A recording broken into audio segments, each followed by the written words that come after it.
Andy's just on the back of doing a $6 million turnover in sales in the last 12 months. Give him a round of applause. Yeah. Sir Andy McIntyre. Just was getting fed up with the whole somebody telling me what to do all the time. This old dude called Jim Masotto, who I bought my house off of, and we've become friends over years, and he was 74 or something, and he said, oh, you know, in his Italian, you buy my business, and I was like, okay, cool, so you're going to teach me the ropes and everything else? And he go, yeah, I'll teach you the ropes, and subsequently bent me over and ripped me off, and I paid a ton of money for this business I knew nothing about, and I trusted him because he was a friend, idiot. And then walked in one day to my boss at IINet and said, look, I'm leaving. And he was like, what? And I was like, yeah, I need to go and do something for myself. And he was like, okay, so I left. And then Jim died. So that was the guy who sold him the business. Yeah, so he was so that was in September, and then in December he died. So I bought the business in September, signed all the contracts, paid way too much money for it, mortgaged my house up to over $1 million on to buy the business, and then he died. So then I'm like, oh shit, I'm really in trouble now because I've got no mentor, no idea what I'm doing. Never worked in real estate ever in my entire life. Anyhow, so I struggled through, and then I've got this real belief, like a forces mentality is that you just keep on moving, because as long as you're moving, you're not going to die. So if you're being chased, keep moving, and if you're never out of the fight until you're out of the fight. So that's always been my mantra. And then I also do a lot of endurance races, so it's the same thing. It's the same mentality. You just keep doing shit, and eventually it'll end. So the pain eventually always ends. And so then I was like muddling through. I went 3 years, lost money the first year, a lot of money the first year. Then I met Ryan, Paul met Ryan. So then I started working with Ryan, and I suppose similar to you, it was a mindset change. He said, what do you want? And I said, I don't want to be skint anymore. I actually want to be able to afford my mortgage and everything else, and pay the bills, and I had a vision. My wife and my family. Yeah.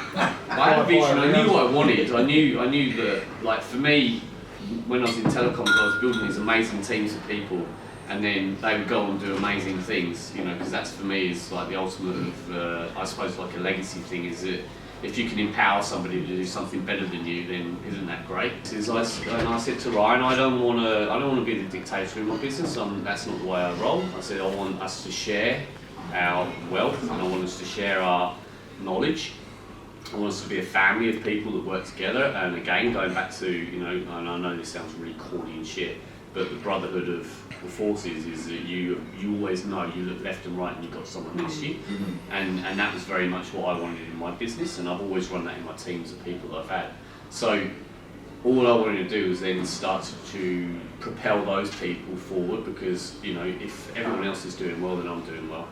And if I'm doing well, then they will be doing well as well. So that's where we were. So then Ryan came on board, or I went on board with Ryan, and eventually it started to, we started to get a bit of momentum. And then I did a presentation, didn't I, at my house to all the staff, and I showed them. I said, look, this is my journey. This is where we've been. It's been a roller coaster of doom, because here's the profit line, and all I've done is this underneath it, and then we just picked out of it, and we were doing okay, and everything was going really, really well. I was on board with Ryan. Things, my personal sales were going up. I was about 400 in gross profit by the time, so I moved a fair way. I was able to pay bills without worrying about them anymore. Paul was doing really well, so there's profit coming into the business off the back end, and then COVID hit.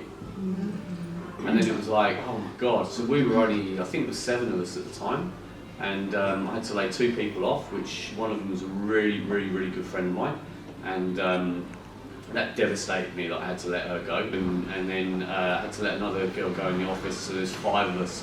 And then it was like, what are we going to do? I had no idea what we were going to do, as did all of us. We were all a bit up in the air. and then within 6 months, it was like a switch had flicked, and everything suddenly started to pour in. So there was 5 of us, so we were running around like headless chooks and everything else. So how many salespeople in total you got now, Andy? 6, including me. So 7. Oh shit, 7. 7. 7 salespeople from just you and a couple of rookies. Yeah. 10 years ago, whatever it was, 2009. Yeah. How many property managements could you? Sitting around about 140 properties at the moment. Quality ones. Good quality ones. That's bringing me in 50 grand a month, roughly. We've done, as a business, we'll be doing, in sales alone, we'll do about 5 million sales alone, and then as you add it on, or 5.5, I think it's going to be. And as a business, we'll probably do about 6.5 all up. Woohoo! That's huge. That would be like, I would say, medium-sized office. That's probably top 3, top 4.